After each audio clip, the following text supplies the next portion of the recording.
All right, we're gonna go ahead over at the table now to begin painting. So we've got some reference materials. Here's one of my favorite teaspoons. It's just so cute, the green teaspoon. And then some of our ingredients that we use, some of the more interesting packages. We've got some water. Here are the watercolors over here. And I grabbed a number 10 round brush today and a thinner brush depending on how I want to do it, and I will use inks later, I think, also, so I'll show you those when I grab them out. And let's get started. Paint this little teaspoon that I have. I'm gonna paint that in the corner of the paper over here, so let me move that down so you can see it a little. Here we go. It's kind of a more yellow green than that, so let me grab a little bit of yellow and put that on there. I'm going to kind of define this shape a little bit with the paint, but then, like I said, go back and do some outlining with the, here we go, with the inks. Just kind of a fun way to do it. There. You always have to try to not control watercolor too much. Watercolor likes to flow. Watercolor likes to move. Watercolor will not always do what you want it to do. So you have to be very open with whatever your watercolor wants to do. You have to be very flexible with your watercolor. All right, I'm gonna go ahead and try to do my rendition of this honey bear here. So I'm gonna add, so the jar for the honey, let's take a look at it. The jar itself is clear, right? And so I'm gonna add some brown, light brown, to kind of make the honey of the jar inside the jar. And then I can go back and add a label. Actually could have done a label on top of here, but that's okay. Get this brush out of my way.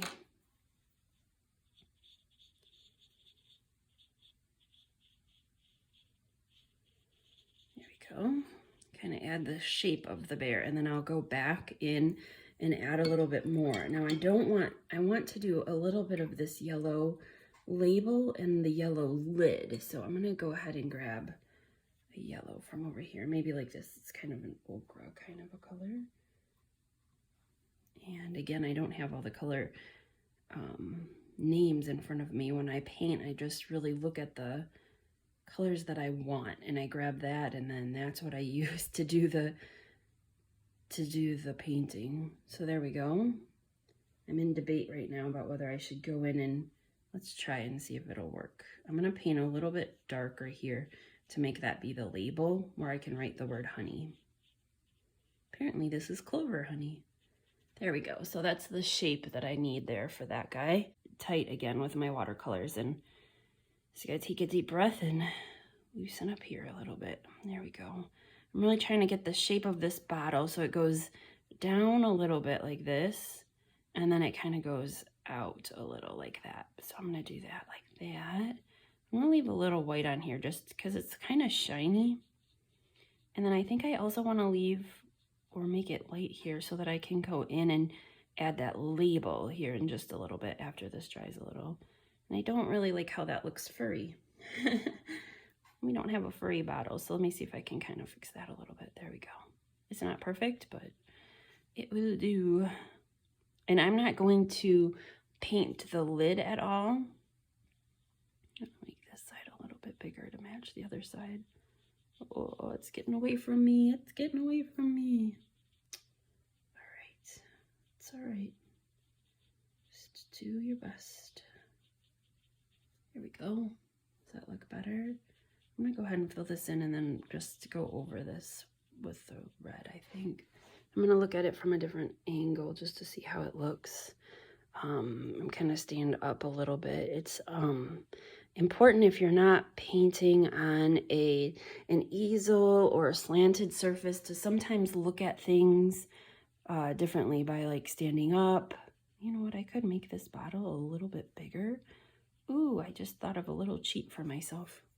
Then I would have a spot right here where I could make that label. So I'm gonna do that. gonna make my label right here, and then it can go up like that, and there we go. And use them. That's why when I keep saying I'm being too tight with them, is I'm kind of reverting back to how I've always used them, which is just to kind of use them as if you were coloring, but you're just coloring with watercolors, which is totally fine. You can do it, but at some point you miss this like beautiful magic that happens with watercolors, because they can just be, it can just look really cool when you have these like amazing mistakes that happen, like here where they've got the colors kind of, they get kind of messed up. Basically, you put a little bit too much water there, and then that happens, and some people would think it's a huge mistake, and I just think it looks really cool that way. So I've kind of learned really just by playing with the medium. For the longest time with watercolors, I only had a small set of Jane Davenport watercolors that I got from Michael's, and then I would get other like small sets of like little traveling sets of watercolors, and they worked just fine. They were perfectly good for what I needed them for. But I've just, last year when I was in London, I was at Cass Art Supplies. We just don't have those in the US, and they're really, really cool art supply stores. It's a chain in London and London area, I guess in England. Anyway, they had these Winsor Newton, and they have different like quality levels. So this level is just like a student beginner kind of a level, but the quality of them is different than the Jane Davenport ones, where with the Jane Davenport ones you could make like brighter colors. You can make bright colors with the Winsor Newton. They just don't seem to lend themselves as easily to the bright colors, and they tend to be more just watercolory. I don't know how to explain it. They tend to want to act more like watercolors, and so I've gotten better, I think, at using them as watercolors, as moving them around on the paper and really letting the paint kind of move and do what the paint wants to do, and not, I can tell when I'm in a headspace that's not the best for watercolors, because I just want to control them more. And then just like when you're doing yoga and you're just like, I can't do this today, then that's exactly the kind of a day that you really need to do it, right? Like that's the day that you need to show up on the mat, and you need to do like meditation and like the really hard stuff, because your brain is just not there. Like you're all thinking about other stuff, right? So that's exactly what kind of happens with watercolors too. Watercolors are like, oh, you're just not quite where we need you to be today. And then they go, we're just not gonna work for you. And you have to kind of give up, because they're watercolors and they'll do what they want to do. And so then you have to say, okay, so you show me watercolors, what you want me to do. And they'll say, okay, be a little looser, flow a little bit more, take a deep breath, and watch how we can make the colors move. I sound like a crazy person, but I'm telling you, the watercolors are a different type of medium than other colors. Than other paints. They just like to move around. They like to do their own thing. There we go. So I moved on from my oatmeal while I was talking, from my oatmeal jar, and now this is the peanut butter jar, and I'm gonna go ahead and put like a light, I really want to do the red and blue and green on my peanut butter jar, and I think it would be okay because it would match. Oh, here's a good tip. If you're doing watercolors and you're right-handed, you should always start on the left-hand side of your page instead of the right-hand side of your page, because then your hand might be in something that you wanted before. It's okay. It'll still work. All right, so we're gonna go ahead and add a little, ooh, I don't like that. That's not the right color. So do I want that to be lighter? Do I want that to be darker? What do I want to do? Let's see. Let me grab some of that off. That's too close to the color of the peanut butter. And if you look at the peanut butter jar, so I did the brown for the lid, and then I did the peanut butter color, and this is so light. I'm trying to figure out what color to make this.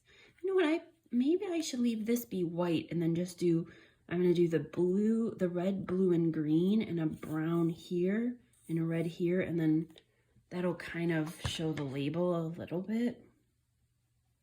I think I will. I think I'll do that. So I'm gonna leave that white. I'm just gonna, let's kind of smear this a little bit. Almost look like the edge of the peanut butter jar or something. There we go. So I'm just drying my paintbrush off on the, getting it wet, drying it off on the paper towel, and then kind of picking up some of the paint, taking the paint off of the brush, drying it on the paper towel, and then you just run the brush, the dry brush, onto your paper. There we go. To get some of that paint off of my brush, off of my paper. All right, so the label has a brown. See, always gotta be flexible with watercolors. I was just telling you that. So it has like a brown here where it says natural, because this is their natural Jif peanut butter. And then it has this, that's all right, it could be a little bit darker. Let me see if I can add another color here. So when I'm painting, I probably break a lot of watercolor rules. You know, there are no rules in art. There's just a lot of rules that they tell you. I don't always mix things properly. So let me go ahead and add this here. And add this here, blue. Okay, and then I think we're almost done. And I need to let this dry so that I can do the inking. And one green, and then we'll come back and we'll do the inking. All right, I'll see you later.